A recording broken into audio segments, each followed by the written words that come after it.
मित्रों, यह गणेश पुराण है। आज इस शास्त्र के माध्यम से हम संकट चतुर्थी व्रत के महिमा के बारे में जानेंगे और यह जानेंगे कि यह व्रत करने से क्या फल की प्राप्ति होती है।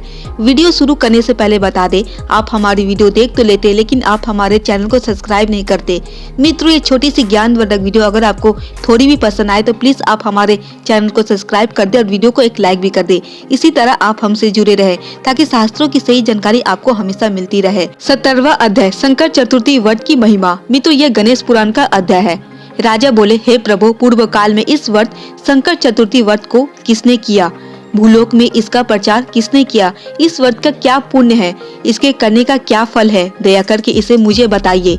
वर्मा जी बोले, हे राजन, पूर्व काल में कार्तिकेय घर से चले गए थे तो शिव जी के कहने से पार्वती जी ने 4 मास तक इस व्रत को किया था। उसके फलस्वरूप 5वें महीने में अर्पणा पार्वती जी को कार्तिकेय दृष्टि गोचर हुए। इसी प्रकार पूर्व काल में अगस्त जी ने समुद्र को पी लेने की इच्छा से 3 महीने तक व्रत किया और विघ्नेश्वर गणेश जी के कृपा प्रसाद से वे उसे भी पी गए। हे राजेंद्र, पूर्व काल में नल की खोज करते हुए दमयंती ने भी 6 मास तक उस व्रत को किया था, तब उन्हें नल का दर्शन हुआ था। हे राजन, पूर्व काल में प्रघुमन पुत्र अनिरुद्ध को चित्रलेखा हर ले गई थी, तब मेरा पुत्र कहाँ है? कौन उसे ले गया? इस प्रकार सोचते हुए पुत्र शोक से दुखी एवं व्याकुल प्रघुमन ने रुक्मणी ने कहा। रुक्मणी जी बोले, हे पुत्र सुनो, अब मैं वह घटना बतलाती हूँ जो अपने ही भवन में घटित हुई थी। पूर्व काल में जब तुम 6 दिन के बालक थे तो संबसुर तुम्हें हर लिया गया था।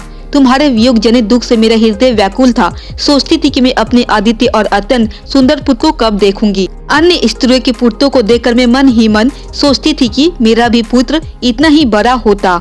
इस प्रकार चिंता से व्याकुल रहते हुए मुझे अनेक वर्ष बीत गए। तब देवयज्ञ से लोमस मुनि मेरे पास आए। हे पुत्र, तब मैंने उन्हें द्वारा उपदिष्ट उत्तम संकट चतुर्थी व्रत का जो संपूर्ण चिंताओं का हरण करने वाला है 4 बार अनुष्ठान किया। उसके प्रभाव से संभा को रन में मारकर तुम आ गए।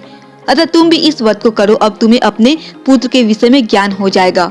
वर्मा जी बोले, भगवान गणेश को प्रसन्न करने वाले इस संकट चतुर्थी व्रत को पूर्व काल में प्रघुमन ने किया था। तदनंतर उन्होंने नारद जी से सुना कि अनिरुद्ध बानासुर के नगर सोनितपुर में है। वहाँ ईश्वर शंकर जी के साथ रहने वाले संग्राम से भयभीत कृष्ण ने उद्धव की आगे से उस उत्तम व्रत को विधि पूर्वक किया। हे नरेंद्र, तभी वे सोनितपुर जाकर क्षण भर में बानासुर को रण में जीतकर उषा सहित अनिरुद्ध को ले आए थे।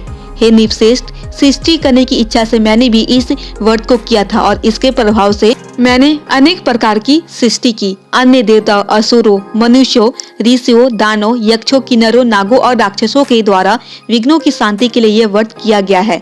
मनुष्य अपनी आपत्ति और कष्टों की शांति के लिए इस व्रत को करे। संसार में इसके समान दूसरा कोई सर्व सिद्धिकर व्रत, तप, दान, जप, तीर्थ, मंत्र और विद्या कुछ भी नहीं है। हे राजन, इस व्रत की कथा सुनकर स्वयं वाणी पर स्वयं रखते हुए भोजन करे। उस समय हाथ को घुटने के अंदर रखे और हृदय में गणेश जी का चिंतन करे। ब्राह्मणों को भोजन कराने के पश्चात जो शेष रहे उसका बंधु बांधवों के साथ भोजन करना चाहिए। इस व्रत को करने से बहुत बड़ा कार्य भी थोड़े ही महीनों अल्पकाल में सिद्ध हो जाता है, इसमें संदेह नहीं है। बहुत क्या कहा जाए, अन्य कोई भी साधन इसे शीघ्र सिद्धि देने वाला नहीं है। इसका उपदेश अभक्त, नास्तिक तथा दुष्ट व्यक्ति को ना दे। इसका उपदेश केवल पुत्र, शिष्य और भक्ति युक्त सज्जन व्यक्ति को ही दे।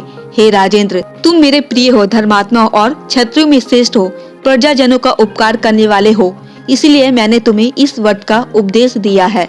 इसलिए सभी व्रतों में श्रेष्ठतम इसी व्रत को तुम्हें करना चाहिए।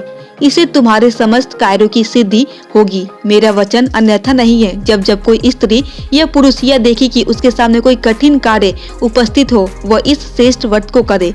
इससे मनोविलसित कार्य सिद्ध हो जाते हैं। भला विघ्नेश्वर गणेश जी के प्रसन्न होने से क्या दुर्लभ है? सूत जी बोले, हे ऋषियों, उस निपश्रेष्ठ ने यह सब सुनकर संपूर्ण दुखों की शांति के लिए इस व्रत को किया। व्रत के प्रभाव से उसने वैरियों को जीतकर पुत्रों सहित निष्कंटक राज्य का भोग किया।